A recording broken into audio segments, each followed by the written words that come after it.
Nak cari kayu, nak cari kayu, nak cari kayu, nak cari kayu, kayu.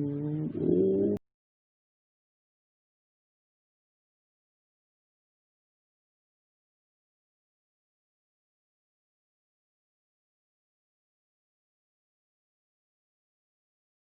Hari ini kita akan berkenalan dengan sejenis tumbuhan, iaitu ubi kayu. Ubi kayu atau nama saintifiknya Manihot esculenta merupakan tumbuhan tropika dan subtropika dari famili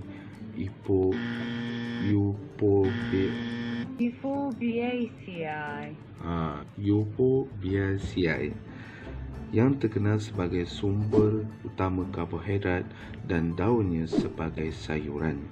Ubi ini mempunyai banyak nama, turut dikenali sebagai ubi Benggala atau ubi Belanda. Kenapa kena guna pula dengan Belanda? Jauh lari tajuk ni. Selain itu, ia juga dikenali sebagai cassava dalam bahasa Inggeris. Di Brazil, ia dikenali sebagai mandioca aipim atau macazira. Di Haiti, ia dikenali sebagai kasaf. Di Paraguay, dikenali sebagai mandio. Kalau di Nigeria, dikenali sebagai akpu atau ukburu. Di Ghana pula, dikenali sebagai bangia. Kalau di kawasan Afrika yang menggunakan bahasa Swahili, dia dikenali sebagai mogo atau mihogo. Kalau di India dikenali sebagai katapa. Bukan katapa, kappa. Kemudian di Sri Lanka dikenali sebagai maniok. Di Indonesia, tak payah sebut, dah tentu orang tahu, singkong. Kemudian di Filipina dikenali sebagai kamoteng kahoy atau balang hui. Di China dikenali sebagai mushu. Kalau di Vietnam pula dikenali sebagai cusan atau koaini. Dan di Kepulauan Polinesia dikenali sebagai manioke ataupun manioka. Dengan kepelbagaian nama yang kita dah dengar tadi, jelaslah menunjukkan bahawasanya ubi kayu ni adalah makanan yang dikenali di seantero dunia. Welcome back to Global Business Africa. Now, the Rockefeller Foundation launched a $1 million Cassava Innovation Challenge at the World Economic Forum for Africa. The challenge will provide financial and technical support to novel solutions from across the world to tackle barriers facing the cassava crop. Cassava is a main source of nutrition for approximately 500 million people globally. Nigeria is the world's largest producer of cassava, where more than 50 million tons of cassava is grown annually. Unfortunately, cassava has a short shelf life and goes bad within 24 hours if left unprocessed or untreated. Mana datangnya tapioka ni? Orang duk sebut tapioka. Tapioka ni merujuk kepada kanji atau tepung yang dihasilkan daripada ubi kayu itu sendiri. Yang itulah yang disebut tapioka. Tapi orang kita duk sebut ubi kayu tu tapioka. Bolehlah, asalkan benda tu bukan benda yang lain. Merujuk kepada benda yang sama, iaitu ubi kayu. Ubi kayu ini dikatakan berasal dari bahagian tropika Amerika Selatan, tetapi taburannya hampir di semua kawasan tropika di seluruh dunia. Ubi kayu merupakan tumbuhan berbatang rapuh dan mudah patah macam tebu. Batangnya berbentuk bulat dan bergerigi yang disebabkan bekas pangkal tangkai daun. Bahagian tengah, kalau kita potong tengahnya tu, dia mempunyai gabus. Pokok ubi kayu biasanya boleh mencapai ketinggian sehingga 4 meter tinggi.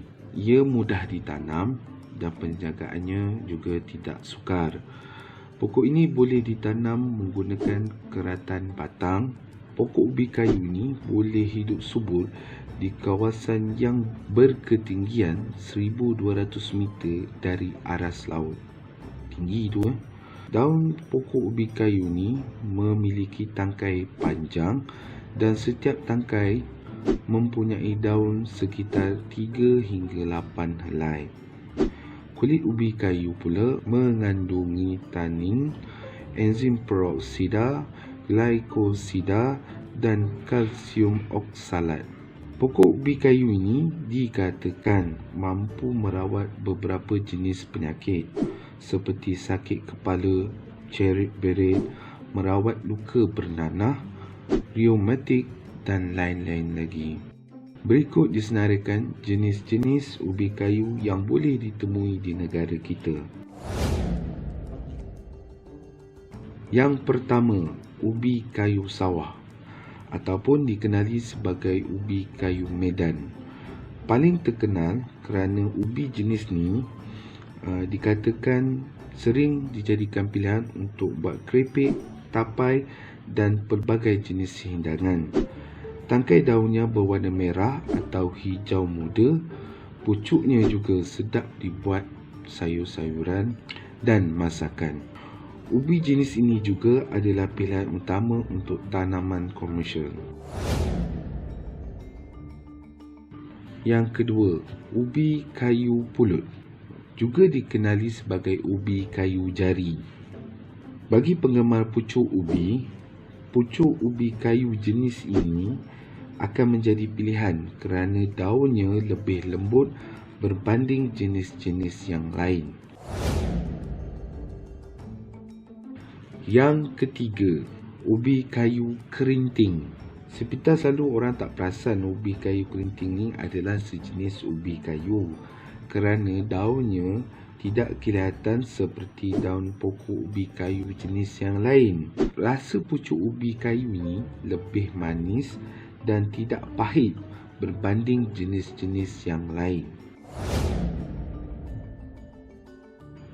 Yang keempat, ubi kayu kuning. Ubi kayu jenis ini terkenal di kalangan penggemar tapai ubi kerana warna dan rasanya. Bukan setakat tapai, jika ubi ini direbus, ianya tidak hancur. Malahan, ubi ini boleh memberi aroma yang lebih enak. Ubi jenis ini lebih tahan berbanding ubi jenis lain jika lambat dituai. Yang kelima, ubi kayu gajah. Pokoknya sama macam pokok ubi kayu jenis yang lain, tetapi ianya bukan ditanam untuk hasil.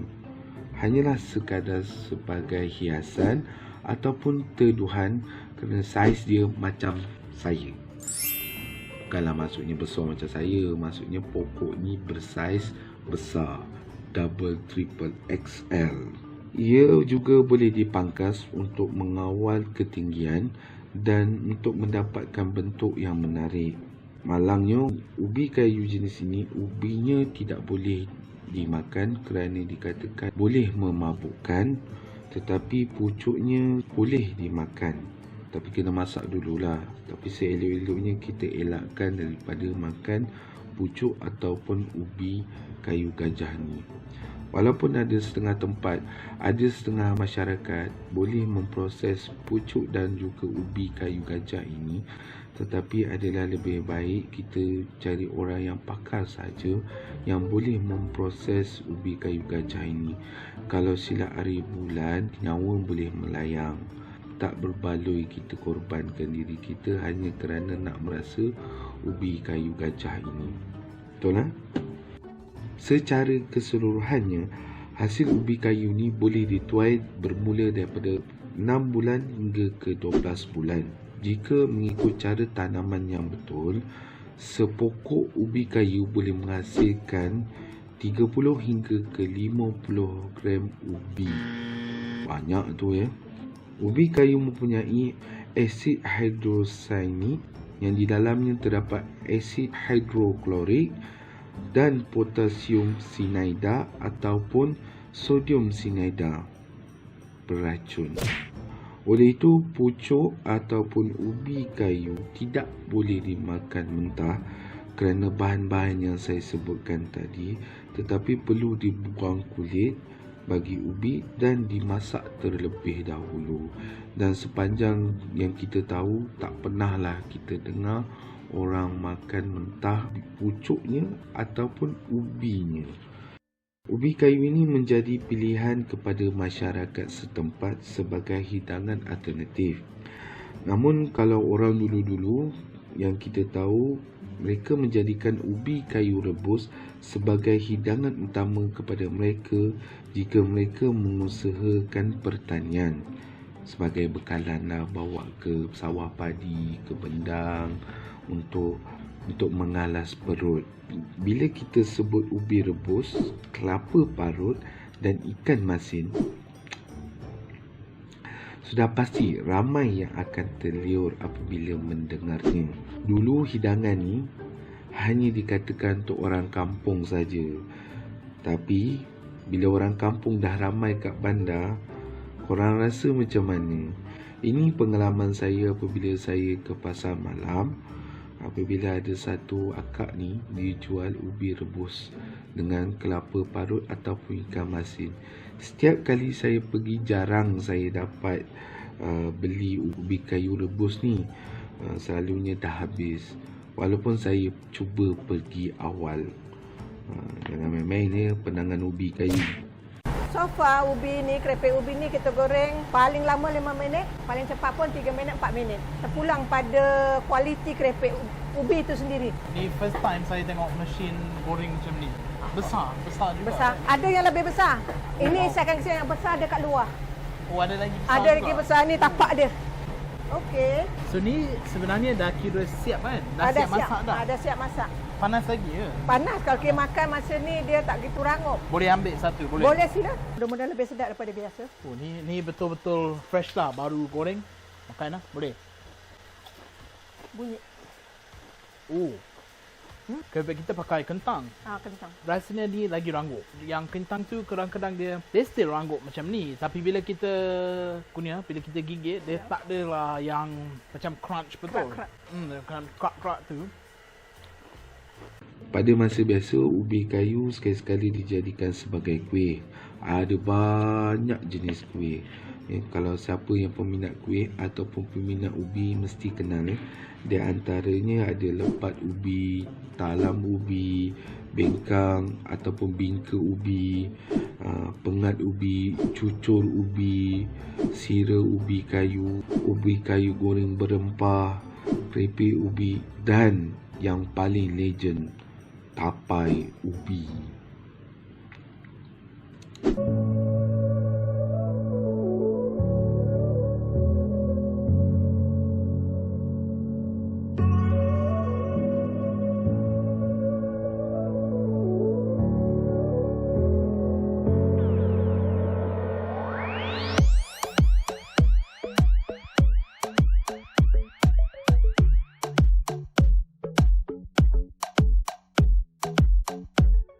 Ubi kayu juga ditanam secara komersial untuk menghasilkan tepung dan keripik ubi. Tepung ubi kayu juga digunakan dalam industri makanan setelah ia diproses menjadi monosodium glutamat ataupun dikenali sebagai MSG, terutamanya di negara Timur Jauh dan Amerika Latin. Untuk menghasilkan 1 tan MSG, ia memerlukan lebih kurang 2.4 tan tepung kayu ubi dan tepung kanji. Korang tahu ke MSG ni apa? Kalau saya sebut korang mesti kenal kot Kita tengok video ni. Tina, masak apa tu? Masakan goreng. Mak, tengok tu. Masakan goreng boleh tambah Ajinomoto. Masakan goreng boleh tambah Ajinomoto? Masakan goreng boleh tambah Ajinomoto? Ya, Ajinomoto, jenama pelopor penghasilan MSG. Selain itu, dikatakan pokok ubi kayu ini boleh mengatasi masalah lalang. Apabila ubi kayu ini dah tinggi, daunnya akan menghalang cahaya matahari untuk sampai ke tanah. Jadi, semua cahaya ini akan diserap terlebih dulu oleh pokok kayu ubi ni. Jadi, kalau lalang tu tumbuh kat situ, lama kelamaan lalang akan mati.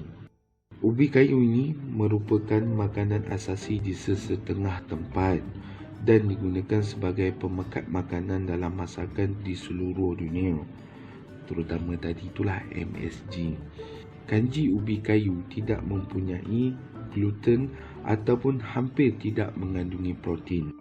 Apabila berlaku krisis makanan akibat perang, biasanya ubi kayu akan menjadi pilihan utama kerana ianya mudah diperolehi dan mudah ditanam. Siap makanan panas-panas. Kami lapar.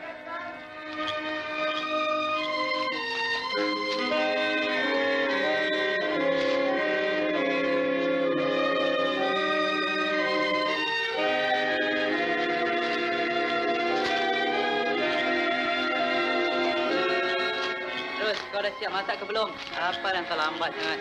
Korang ni balik-balik soto nak cakik ya? Kau masak apa? Apa kau bikin ni repos hotel? Ubi kayu lagi lah. Apa rahsia ubi kayu sayang kau ni? Tapi ni kali masakannya istimewa tau. Tadi pagi kita goreng. Ini hari kita rebus. Lepas itu kita nyakek. Termasuk di tanah air kita semasa era penjajahan dan era Perang Dunia Kedua. Oleh kerana beras sukar untuk diperolehi, maka ubi kayu menjadi pilihan utama. Apabila kita menghadapi saat-saat sukar menghadapi COVID-19 pada tahun ini, ia mengimbau semula kenangan bagaimana ibu bapa kita atau datuk nenek kita menghadapi waktu-waktu sukar dahulu. Perang Dunia Kedua, pendudukan Jepun di tanah Melayu, darurat akibat penentangan komunis di tanah Melayu. Semuanya banyak menumpahkan darah dan nyawa. Pada waktu-waktu itulah makanan rakyat tanah Melayu hampir tertukar daripada nasi kepada ubi kayu.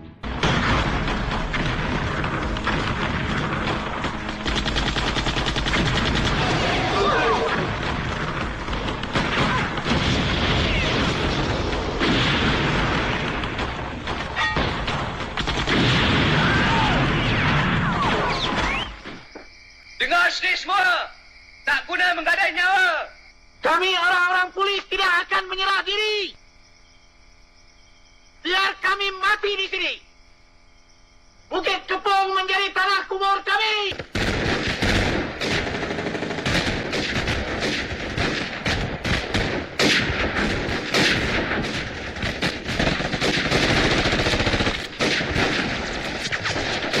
Kau pergi pada lampu.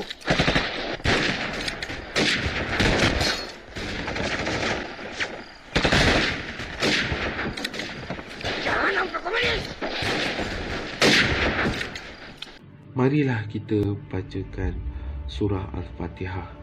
Kita hadiahkan kepada perwira negara yang telah berjuang pada zaman perang dan darurat demi memastikan anak cucu mereka dapat terus menikmati keamanan dan iman pada hari ini.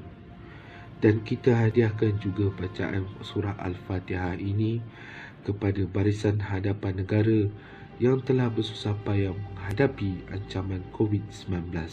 Kita doakan agar mereka terus diberi kesihatan dan kesejahteraan. Bismillahirrahmanirrahim. Alhamdulillahi Rabbil Alamin. Ar-Rahmanir-Rahim. Maliki Yawmiddin. إياك نعبد وإياك نستعين اهدنا الصراط المستقيم صراط الذين أنعمت عليهم غير المغضوب عليهم ولا الضالين. Ya Allah, ya Tuhan kami, selamatkanlah negara tercinta ini daripada segala mara bahaya dan segala malapetaka. Amin ya rabbal alamin. Jangan sesekali dikau tumbang, duhai Sri Kandiku. Jangan sesekali dikau lemah, wahai perwiraku. Jangan pernah sekali gugur semangat dari dadamu, kerana dikaulah wira kami. Puisi ini ditujukan khas buat seluruh pahlawan negara, buat seluruh individu barisan hadapan, frontliner yang sedang berjuang. Tiada satu pun daripada mereka yang terkecuali. Mereka prajurit yang sedang berjuang untuk kita di luar sana, untuk kesinambungan kita, untuk kesinambungan anak cucu kita. Pada mereka yang sedang berjuang di luar sana, untuk bangsa dan negara tercinta. Jika anda suka video ini, jangan lupa tekan butang like. Jika anda ingin mengikuti video-video terkini daripada channel saya, jangan lupa tekan butang subscribe. Dan jika video ini bermanfaat, jangan lupa tekan butang share dan kongsikan video ini dengan rakan-rakan anda yang lain. Itu saja untuk hari ini. Sehingga kita berjumpa di siri Alam dan Manusia yang lain. Sekian, terima kasih.